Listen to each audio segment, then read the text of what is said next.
Olá, chegamos para mais uma conversa para explorar juntos um material bem intenso, sabe? Sobre vida espiritual numa linha cristã bem específica. Olá, vamos lá. Hoje o foco é em trechos de Watchman Nee. Ele fala muito sobre morrer para o pecado e depois morrer para o eu. Isso mesmo. Conceitos fortes. A nossa ideia aqui é tentar, descompactar isso, né? Entender o que ele quer dizer com essas expressões, as diferenças que ele coloca. E o que isso significa dentro da visão dele? Exato. Tipo, o que é essa de morrer com Cristo? Não é só ele morrer por nós. Parece que tem um algo a mais aí, né? Tem sim. O texto argumenta que a cruz vai além do perdão dos pecados. Quer dizer, a salvação não seria só escapar da condenação, da penalidade, Certo. mas também ser liberto do poder mesmo, da força que o pecado tem dentro da gente. É o que ele chama de velho homem, ou a nossa natureza pecadora que vem lá de trás. Ah, o velho homem. Isso. E ele ainda vai mais fundo, abordando a questão do nosso eu natural, a nossa própria vida. Certo, então bora tentar. Desembrulhar isso. Começando pela primeira parte. Morrer para o pecado. O que seria isso na prática, segundo o texto? Pelo que eu li, o texto meio que divide a salvação em duas frentes, né?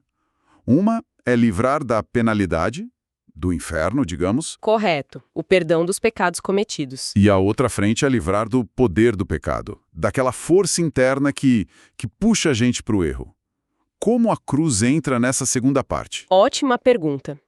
O autor vê a morte de Cristo de forma dupla. Primeiro, substitutiva. Ele morreu no nosso lugar, pagou a dívida, nos livrou da penalidade. Sim, isso é mais conhecido. Mas tem também o aspecto inclusivo. Nessa visão, Cristo não só morreu por nós, mas ele levou os pecadores, a nossa velha natureza, o velho homem, junto com ele para a cruz. Ah, então é como se a gente tivesse morrido junto com ele. Exatamente. Essa co-morte, morrer junto, é apresentada como a solução de Deus para o poder do pecado que mora na gente, para essa natureza herdada de Adão. Entendi a diferença. Então, os pecados que a gente comete, as ações erradas, essas são perdoadas, lavadas pelo sangue de Jesus. Certo. Certo. Mas essa natureza interna, o tal do velho homem, esse não é lavado. Ele foi crucificado com Cristo. É essa a lógica? Precisamente. O texto bate muito nessa tecla, sabe? Essa natureza antiga não tem conserto. Não dá para melhorar, reformar. Não adianta tentar dar um jeitinho. Não. A solução de Deus, segundo essa leitura, é a morte dela. O fim. Aí ele cita várias passagens bíblicas para embasar isso. 2 Coríntios 5,14, por exemplo. Um morreu por todos, logo todos morreram. Todos morreram. E ele usa muito Romanos 6, passagens como fomos batizados na sua morte, unidos com ele na semelhança da sua morte, morremos com Cristo. E o ponto crucial ali no versículo 6, sabendo isto, que o nosso velho homem foi com ele crucificado. Entendi. E o fundamental é perceber que isso é apresentado como algo que aconteceu em união com Cristo, lá na cruz. Não é algo que a gente faz agora, por esforço próprio. É um fato consumado, já aconteceu. Ok. Na teoria parece fazer sentido. Mas qual o resultado prático disso? Se essa natureza foi crucificada com Cristo lá atrás, o que isso muda aqui e agora? Como isso funciona na vida, segundo o texto? O resultado direto, e ele cita o Romanos 6,6 de novo, é para que o corpo do pecado seja desfeito. Olha só esse desfeito. Não é destruído, aniquilado. Não é aniquilado, que sumiu para sempre. A ideia é que ele é tornado inativo, neutralizado, perde a força para mandar na gente, sabe? Ah, tá. Fica, sem poder. Exatamente. A sequência que o texto monta é assim. Primeiro, o fato. Fomos crucificados com ele lá na cruz. Isso aconteceu. Certo. Segundo, a consequência disso. O corpo do pecado perde o seu poder. É neutralizado aqui e agora. Ok. E terceiro, o propósito final de tudo isso. A fim de não servirmos mais ao pecado. Ou seja, para a gente ser livre daquela escravidão interna. Tá, mas aí vem a pergunta que não quer calar, né? Se isso é um fato que já aconteceu lá atrás, Como é que a gente acessa isso hoje? Como essa realidade do passado vira experiência no presente? É automático para quem crê em Jesus? Essa é a chave, ótima pergunta. O texto diz que não é automático no sentido de não precisarmos fazer nada. A conexão entre o fato da cruz e a nossa experiência hoje é feita pela fé. Fé, ok. Mas não uma fé genérica. É um ato bem específico de fé que o texto chama de considerar. Ele se baseia em Romanos 6:11. Assim também vós considerai-vos mortos para o pecado, mas vivos para Deus em Cristo Jesus. Considerar. O que significa isso exatamente? É ficar pensando, estou morto por o pecado? Não é bem isso. O texto frisa muito que considerar não é tentar sentir que morreu para o pecado. Não é ficar procurando uma sensação ou uma evidência interna de que o velho homem sumiu. Não é sentir. É o contrário, na verdade. É usar a fé e a vontade para tratar como verdade aquilo que Deus disse que é verdade sobre nós por causa do que Cristo fez. É crer na palavra de Deus sobre isso, então. Exatamente. É confiar no que Deus declarou sobre a nossa união com Cristo na morte dele. É descrito como uma decisão inicial de fé, sabe? E depois uma atitude contínua que a gente mantém pela vontade. Aqui a coisa fica realmente interessante, porque tira totalmente o foco do sentir. Sentimento é uma montanha-russa, né? Com certeza. E coloca na decisão de crer e de se manter firme nisso. O texto até sugere que muita gente patina aí, né? Ou porque fica esperando sentir alguma coisa que não vem, Sim. ou porque simplesmente esquece. Esquece de se considerar morto para o pecado no dia a dia, nas tentações. Exatamente. É um ponto crucial. E ele também esclarece algo bem importante. Essa natureza pecaminosa, o velho homem, ela não é eliminada da nossa vida aqui na Terra, tá? Não some. Não some. Ela continua existindo, tá ali. Só que ela pode ser neutralizada, mantida desfeita, sem poder de mandar, pela força que vem da cruz. E isso acontece através desse ato de considerar e de depender do Espírito Santo. Entendi. Mas então exige vigilância. Muita. Atenção constante.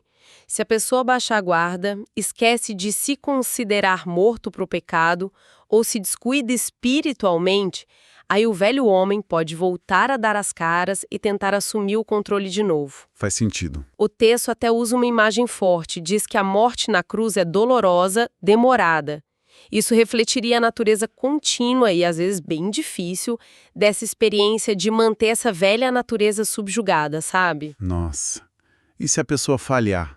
Se tropeçar, cair em pecado de novo, mesmo depois de ter considerado? Isso acontece, né? A gente sabe que acontece. Sim, claro que acontece. E o texto prevê isso. A orientação é bem clara. Voltar imediatamente para a base. Voltar para a cruz. Voltar para a cruz. Reafirmar pela fé aquela posição. Eu estou morto para o pecado em Cristo. Considerar-se morto de novo. E confiar totalmente no Espírito Santo para que o poder dessa verdade atue na prática. É um recomeço constante, então. De certa forma, sim. O texto insiste que esse considerar de verdade, que brota da fé e da vontade, não é só ficar repetindo mentalmente, entende? Ele libera um poder que não é nosso, é sobrenatural, para resistir ao pecado. Ele até fecha essa parte citando Romanos 6,14, porque o pecado não terá domínio sobre vós, pois não estáis debaixo da lei, mas debaixo da graça. Entendido. Ufa, parece que lidar com essa natureza pecaminosa já é um passo gigantesco. Mas o texto vai além, né? Você mencionou no começo. Isso. Ele toca num ponto ainda mais sutil, que é essa questão do nosso próprio eu. Ele diz que morrer para o eu é mais profundo ainda que morrer para o pecado. Qual a diferença principal aí? O eu não é só parte do problema do pecado? É uma ótima pergunta, porque essa distinção é muito importante no pensamento dele. Embora o eu e o pecado estejam super ligados, né, especialmente depois da queda, lá no Éden, Sim. o autor não os vê como a mesma coisa. O eu, nesse contexto que ele usa, não é idêntico ao fator pecado, ao velho homem. O eu é a nossa vida natural. A nossa personalidade, nosso ego. Nossa identidade. Isso. Inclui nossa inteligência, nossa vontade, nossas emoções, nossos desejos, o que a gente gosta e não gosta. Tudo isso. Sim, claro, esse eu foi afetado pela queda e muitas vezes se alinha com um pecado. É verdade? Mas Mas, e aqui está o pulo do gato, esse mesmo eu também consegue produzir coisas que, pelos padrões humanos, são consideradas boas. Coisas justas, admiráveis, sabe? Atos de bondade, de inteligência. peraí, deixa eu ver se peguei. Então, morrer para o pecado lida com aquela natureza torta voltada para o mal, que a gente herdou. Certo. Certo. O velho homem. Já morrer para o eu lida com a nossa própria vida natural, nossa identidade básica, que também veio de Adão, só que mesmo nos aspectos que parecem positivos ou neutros. É exatamente isso. Perfeito. O perigo que o texto aponta é justamente a nossa tendência de depender dessa vida natural, desse eu, mesmo quando a gente quer fazer o bem, mesmo quando a gente quer servir a Deus. Como assim? A gente acaba confiando na nossa própria força, na nossa inteligência, na nossa capacidade natural, em vez de depender da vida que vem de Deus, da vida do Espírito. Ah, entendi. A gente faz as coisas no nosso braço. Exato. Ele descreve um estágio onde a pessoa talvez já tenha conseguido alguma vitória sobre pecados mais óbvios, mas o eu continua ali, mandando ver. Mesmo sem estar pecando abertamente. Sim, pode não estar pecando escandalosamente. Talvez até lembre Adão antes da queda, vivendo naturalmente pela alma, né? Anímico. Mas ainda não totalmente conectado com o espiritual, com a direção de Deus.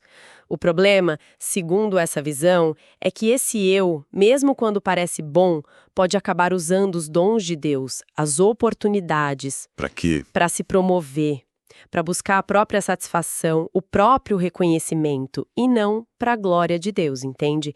A motivação ainda está centrada no eu. Nossa, isso é bem mais sutil mesmo, complicado de perceber talvez. E como a cruz entra nessa história do eu?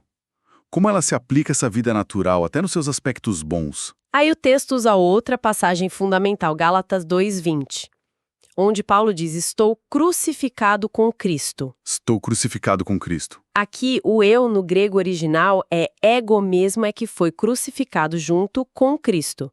De novo, a lógica é a mesma que a do velho homem. É um fato passado também. Sim, é um fato que aconteceu na cruz, no passado, e que a gente acessa pela fé.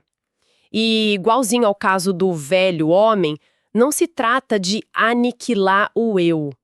Não é pra gente deixar de existir, perder a personalidade. Então o que é? A ideia é destronar o eu, tirar ele do comando central da nossa vida. Pra quê? Pra que o Espírito Santo possa dirigir as nossas faculdades, nossa vontade, nosso intelecto, nossas emoções. Elas continuam existindo, mas sob nova direção. Exatamente. O resto do versículo de Gálatas 2:20 é usado para ilustrar isso. Logo, já não sou eu quem vive, mas Cristo vive em mim. Isso indicaria que o eu não some, mas a sua atividade independente, o seu reinado, acaba para dar lugar a Cristo. Entendi. Esse morrer para o eu também é um processo contínuo, algo do dia a dia, como o morrer para o pecado. Precisa considerar o eu morto também. Sim, sem dúvida. É um processo contínuo. O texto cita Lucas 9:23.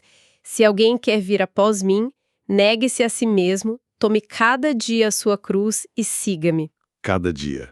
Isso. Na interpretação apresentada, isso se desdobra em 3 ações que estão conectadas.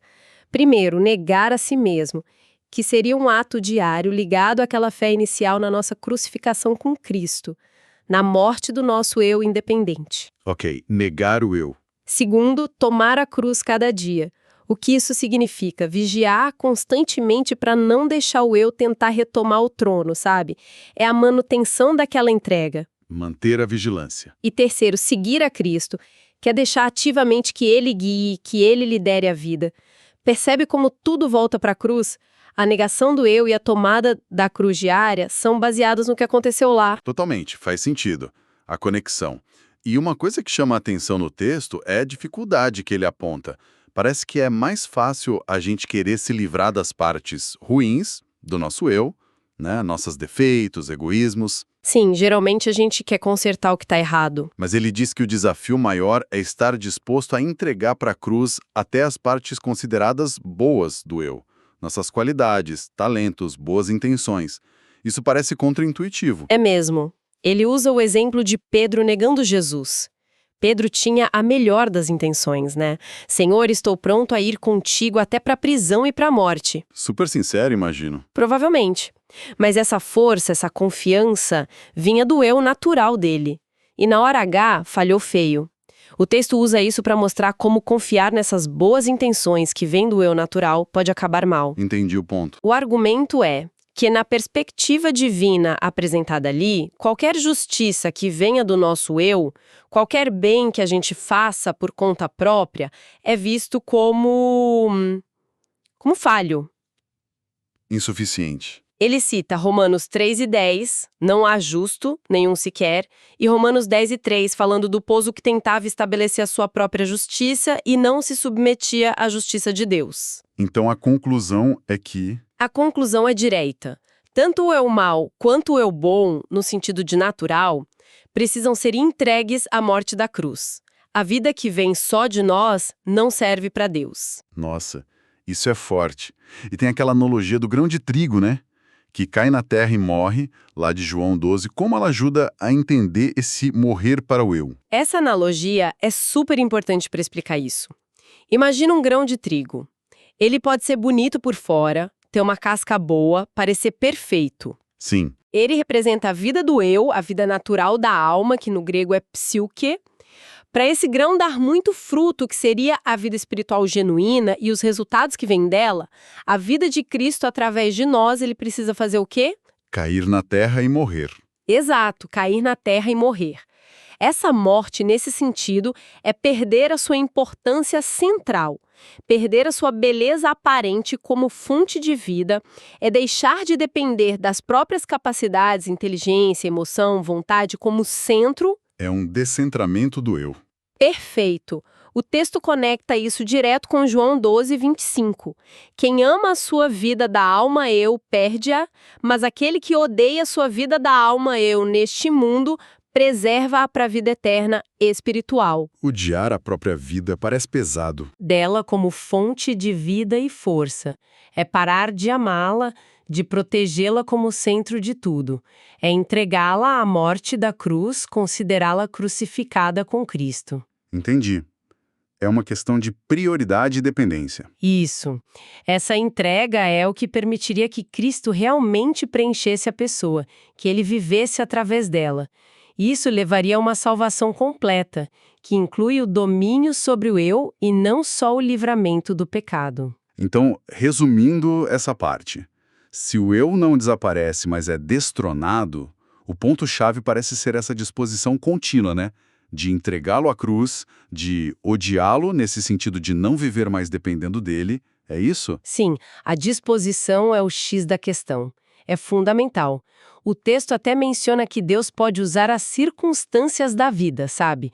As dificuldades, os fracassos. Para quê? Para nos ajudar a enxergar que o nosso eu natural não dá conta, que ele é insuficiente, que ele precisa morrer nesse sentido. Coisas que talvez a gente não percebesse sozinho, na zona de conforto. As circunstâncias como ferramenta. Exato. O objetivo final que ele apresenta é uma mudança radical mesmo.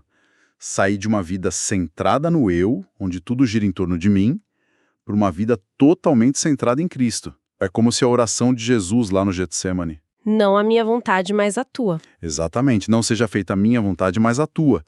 Essa oração se tornaria o modelo para a vida toda. É a entrega total do eu. Uau. Então, pra gente amarrar tudo que a gente explorou desse texto do Watchman Nee, ele mostra como essa identificação com a cruz de Cristo tem, duas facetas principais, né? Isso, 2 níveis, digamos. Primeiro, morrer para o poder do pecado. Aquele velho homem, a nossa natureza herdada. Certo. Segundo, e ainda mais fundo, morrer para a vida independente do eu. incluindo até as partes que a gente acha boas em nós mesmos. A vida natural como centro. E as duas coisas são vistas como fatos que já aconteceram na morte de Cristo, lá atrás, Fatos consumados. que a gente acessa hoje pela fé, por aquele ato de considerar, e que a gente vive no dia a dia dependendo do Espírito Santo e nessa entrega contínua, o negar a si mesmo, o tomar a cruz cada dia. Exatamente. O que é fascinante nessa visão é essa progressão, né, que você percebeu bem. Qual progressão? Começa lidando com os atos de pecado que precisam de perdão. Depois vai para a raiz, para a natureza do pecado, o velho homem que precisa ser reconhecido como crucificado com Cristo. Ok. E, por fim, mexe com a própria vida natural, o eu, como centro de comando, que também precisa ser entregue à cruz. Isso muda completamente o foco, sabe? Muda como? Não é só sobre evitar fazer o mal. É buscar uma transformação lá na fonte das nossas ações, das nossas motivações. O alvo é uma vida dirigida pelo Espírito de Deus e não mais pelo eu natural, mesmo que esse eu tenha as melhores intenções do mundo. É uma mudança de sistema operacional, quase. Boa analogia, é por aí. E olha só, para a gente ficar pensando um pouco mais nisso, o texto deixa claro que essa morte para o pecado e para o eu não é aniquilação, não é que a gente some, é uma mudança radical de quem está no controle, sai o eu, entra o espírito. Isso, uma mudança de senhorio. Então, se o eu, com tudo que ele tem, inteligência, vontade, emoções, talentos, ainda existe, mas está rendido, submetido, como será que essas faculdades funcionam, na prática, sob a direção do espírito? Boa questão. Como seria diferente de quando o eu estava no comando? Especialmente nas coisinhas do dia a dia, sabe? Nas decisões que a gente toma, ou até na hora de criar algo, de usar a inteligência, de sentir as emoções. Como essa dinâmica se manifestaria concretamente na vida de alguém? Fica aí a reflexão. Uma ótima reflexão para continuar pensando. Como é essa vida com o eu destronado e Cristo no centro, na prática?